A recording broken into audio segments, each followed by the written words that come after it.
नमस्कार, स्वागत है आपका। मैं हूं डॉक्टर एलन वैष्णव। एक अभियान चलाकर पात्र हितग्राहियों को लाभ पहुंचाया जाएगा। अभियान चलेगा, स्कूल चले हम, अभियान चलेगा, कॉलेज चले हम। अभिभावक और शिक्षकों की होगी मुलाकात, होगा संवाद और साथ में वृक्ष भी लगाए जाएंगे।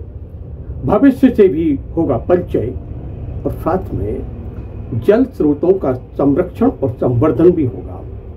गंगा दशहरा के दिन प्रातः पेरा ताल पर होगा श्रमदान, घंटों चलेगा और फिर संध्या के समय होगी आरती, वृक्षारोपण राजनगर सरोवर पर। ये सब कुछ होने जा रहा है दमोह में, मध्य प्रदेश के दमोह में ये सब कुछ होगा। और इसके संबंध में जानकारी दी है दमोह के कलेक्टर सुधीर कुमार गुर्जर ने।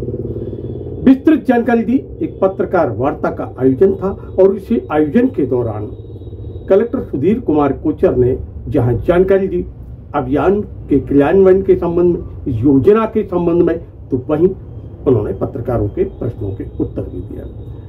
पहले देखते हैं किस प्रकार दमोह के कलेक्टर सुधीर कुमार गुर्जर दे रहे हैं जानकारी, करते हैं चर्चा। 4 बड़े अभियान राज्य शासन द्वारा प्रारंभ किए गए हैं। पहला है जलगंगा संवर्धन अभियान, जो कि तालाबों, नदियों और बावड़ियों, कुओं, इनके संरक्षण, संवर्धन और जीर्णोद्धार पर केंद्रित है। दूसरा अभियान है स्कूल चले हम अभियान, जिसमें हम स्कूलों में बच्चों का प्रवेश उत्सव मनाएंगे और अप्रवेशी बच्चों को शालाओं में प्रवेश दिलाएंगे। साथ में हमारे जनप्रतिनिधि, हमारे अधिकारी, हमारे शहर के नागरिक बच्चों से भविष्य से भेंट कार्यक्रम में जाकर के मिलेंगे। अपनी जर्नी, अपने सफलता की कहानियाँ वो सब शेयर करेंगे और उनको प्रेरणा देंगे आगे भावी पीढ़ी को अपना भविष्य उज्जवल बनाने के। अगला अभियान है कॉलेज चलो अभियान, जिसमें कि हम जो 12वीं बच्चे पास हुए हैं और जो दमोह ज़िले में ही आगे पढ़ाई करना चाहते हैं, उन सब बच्चों के एडमिशन हमारे प्राइवेट और सरकारी कॉलेजों में हो सकें, इसको बढ़ाने के लिए, ताकि सकल नामांकन अनुपात हमारा बढ़े, इसके लिए कॉलेज चलो हम अभियान है। और चौथा जो है हमारा अंतर्राष्ट्रीय योग दिवस जो 21 जून को आ रहा है, उसकी तैयारियों के विषय में। ये 4 चीज़ें हैं। ये आपकी तरफ से क्या अपील होगी आम जनमानस इसके लिए अभियान को सफल बनाने के लिए? अंतर्राष्ट्रीय योग दिवस 21 जून को है और मैं चाहता हूँ कि ये सच्चे अर्थों में आम आदमी का दिवस बने और अधिक से अधिक आम जनता इस कार्यक्रम में शामिल हो। हमने इस बार बैठक व्यवस्था भी इस प्रकार से की है कि इस बार ये नहीं होगा कि अधिकारी कर्मचारी आगे बैठेंगे, इस बार आगे आम जनता बैठेगी और अधिकारी पीछे बैठेंगे। अधिक से अधिक तादाद में महिलाओं को, पुरुषों को, बच्चों को, युवाओं को हम आह्वान करते हैं कि वो यदि वो स्वस्थ हैं और वो बिल्कुल यदि इच्छुक हैं, तो हमारे उत्कृष्ट विद्यालय प्रांगण में हम ये कार्यक्रम करने जा रहे हैं। अधिक से अधिक संख्या में आप पधारने का कष्ट करें। इसके लिए आपको कुछ भी नहीं लाना है, साथ में केवल योग के लिए उपयुक्त वस्त्र पहन करके आना है और आप अपनी पानी की बोतल ला सकते हैं। बाकी सारी व्यवस्थाएं वहीं पर आपको मुहैया कराई जाएंगी। इसके अलावा विकासखंड स्तर पर भी, पंचायतों के स्तर पर भी योगा का कार्यक्रम होगा। आप जहां चाहें वहां से आप लोग ज्वाइन कर सकते हैं और योगा के प्रशिक्षक जो हैं हमारे, इसका प्रशिक्षण योगा कराने का अभ्यास पूरा वहाँ पर उस दिन कराएंगे। उस दिन जनप्रतिनिधिगण भी उपस्थित होंगे, माननीय मंत्रीगण भी उपस्थित होंगे और माननीय मुख्यमंत्री जी के संदेश भी सबको प्रसारित किया जाएगा। तो मेरा अनुरोध है कि अधिक से अधिक संख्या में लोग अपने घरों से बाहर निकलें और योग के लिए ज़रूर आएँ। इसी पर नई पद्धति शुरू की है, पत्रकारों से लगातार भेंटवार्ता हो रही है, कुछ सुझाव दिए जा रहे हैं, कितनी मैं 2 चीज़ें ज़रूर कहना चाहूँगा कि हम लोग जो ये अभियान चला रहे हैं, मैं फिर से आप लोगों के माध्यम से कहता हूँ कि जितने अभियान चलते हैं उसमें जिला प्रशासन आगे रहता था और जनता पीछे रहती थी, लेकिन हम ये पद्धति लाना चाहते हैं कि जनता आगे रहे और जिला प्रशासन पीछे खड़ा रहे। तो ऐसा ही जल संवर्धन के मामलों में भी मैं चाहता हूँ कि आम जनता आगे आए। बेला ताल के लिए भी हम आपसे रिक्वेस्ट करते हैं कि आप लोग आइए। 16 तारीख को एक बड़ा मैसिव कार्यक्रम हम कर रहे हैं, जिसमें कि जनता जो है साफ़ सफाई में योगदान दे सकती है और साथ में आप लोग गाद का उपयोग जो है किसान अपनी खेत के लिए और लोग अपने घरों के प्लांटेशन के लिए भी कर सकते हैं। तो आप चाहें तो वो गाद निकाल करके आप भी ले जा सकते हैं। 16 तारीख को बड़ा कार्यक्रम होगा। हमने प्रयास किया है कि चूँकि जो हमारे सम्माननीय मीडिया के साथी हैं वो दिन रात जनता के बीच में काम करते हैं और वो गांव-गांव और शहर-शहर जा कर के और जनता की नब्ज़ टटोलते हैं और उनसे फीडबैक लेकर के आते हैं। तो हमारा उद्देश्य ये है कि आप लोग हमें लगातार फीडबैक देते रहें और ख़ास तौर से आलोचनात्मक फीडबैक दें ताकि हम इम्प्रूवमेंट कर सकें। इस उद्देश्य से हमने ये रिक्वेस्ट की है कि आप लोगों की सुविधा के अनुसार हम डेट तय कर लें कि 15 दिन में या हफ्ते में एक बार मीडिया के प्रतिनिधियों से हम लोग फीडबैक लेंगे और उस पर चुनिंदा फीडबैक्स पर हम लगातार काम करना शुरू करेंगे। ये हमारा प्रयास है। बेलाताल में पानी कहाँ से आएगा? वही पानी होगा जहां से आता था या कुछ नया होगा, क्योंकि बेलाताल अवरुद्ध हो चुका है। प्रश्न किया गया दमोह के कलेक्टर सुधीर कुमार कोचर से। क्या कहा, किस योजना पर कार्य चल रहा है, सुनते हैं। मेरे सामने बात सर, आपने स्कूल का नाम दीजिए मुझे कि सर ये वाले स्कूल में ऐसा है, हम कार्रवाई करें। सर, आपने अभी नगर के बेलाताल से एक अभियान की शुरुआत की बात की कि एक ही तालाब को आपने चिन्हित किया। उस तालाब में पानी का स्रोत क्या होगा और आने के लिए जब पानी का हो, और फिर उसमें अगर मान लीजिए स्रोत में कहीं गड़बड़ी आती है या उसको पानी साफ पानी कहाँ से आएगा, क्या कोई प्लान तैयार हुआ है? हम लोग सभी चीज़ों पर काम कर रहे हैं।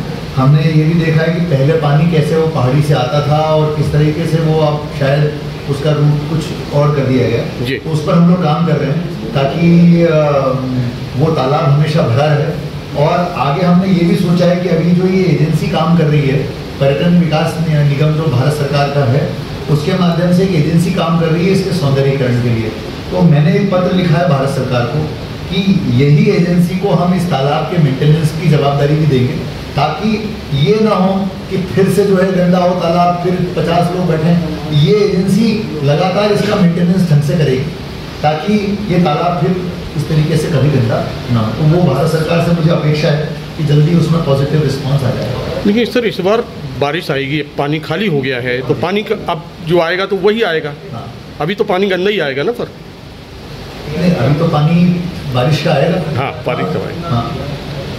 बेलाताल वह सरोवर जो दमोह के तत्कालीन सांसद तथा भारत सरकार के पूर्व केंद्रीय राज्य मंत्री प्रहलाद सिंह पटेल का एक स्वप्न है।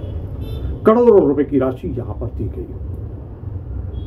आधुनिक तरीके से यहाँ पर भवन बनाया गया, सौंदर्यीकरण किया गया, सरोवर में रंगीन और जो म्यूजिकल फुहारे होते हैं उनकी लगाने की योजना पर कार्य प्रारंभ हुआ। सरोवर की स्वच्छता को लेकर लगातार प्रयास किए जाते रहे, पर स्थानीय जनप्रतिनिधि, प्रशासन और नगरीय प्रशासन की अनदेखी के चलते सरोवर यथावत रहा।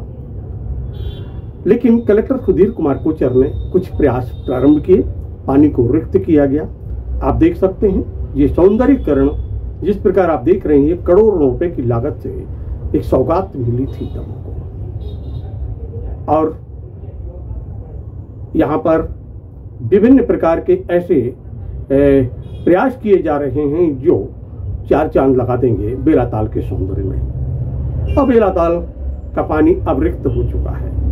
लगातार प्रयास किए गए दमोह के कलेक्टर सुधीर कुमार कोचर के द्वारा, और पानी रिक्त करने के बाद अब इसमें गहरीकरण प्रारंभ कर दिया गया है। गहरीकरण चल रहा है, और लेकिन जब पानी रिक्त हो गया है, पानी आएगा कहां से, किस प्रकार आएगा पानी, और इस बात को लेकर प्रश्न तो उपजेंगे कि पानी गंदा होगा, स्वच्छ होगा, कहां से आएगा। और यही प्रश्न था, आम जनमानस के मध्य भी यही प्रश्न था। और जो प्रश्न हमने पूछा और उसका उत्तर उन्होंने कहा कि जी हाँ, तो अभी फिलहाल में तो वही पानी आएगा जो पानी आता था। एक बात और, पत्रकार वार्ता के दौरान जब पूछा गया कि गूगल मैप बाहर से आने वालों को, यहाँ से दूसरे जिले जाने वालों को मार्ग बताता है नगर के मध्य का,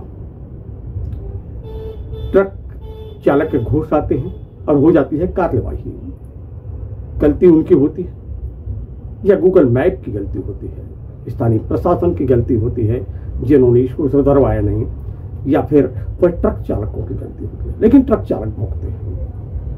वहीं दूसरी ओर नगर के मध्य ट्रांसपोर्ट नगर बना हुआ है ना, ट्रांसपोर्टर अपनी गोदामों को बनाए हुए हैं और उनके जब ट्रक आते हैं तो उन पर होती है मेहरबानी। आखिर क्यों ये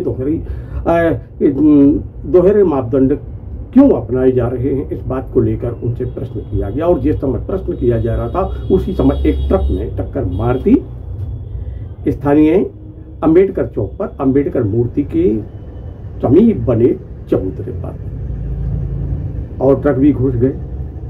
प्रश्न वहां चल रहे थे, यहाँ ट्रकों का प्रवेश चल रहा था। यातायात पुलिस के ऊपर, स्थानीय प्रशासन के ऊपर और साथ में नगरीय निकाय के ऊपर प्रश्न तो उपजेंगे ही, और प्रश्न करना हमारा काम है। जो पत्रकारिता का धर्म निभाते हुए हम प्रश्न कर रहे हैं, आम जनमानस की बात को जनप्रतिनिधि तक और जनप्रतिनिधि के साथ प्रशासन तक पहुंचाना हमारा कर्तव्य है, और नैतिक कर्तव्य का निर्वहन करते हुए हम प्रश्न पूछते हैं और पूछते रहेंगे।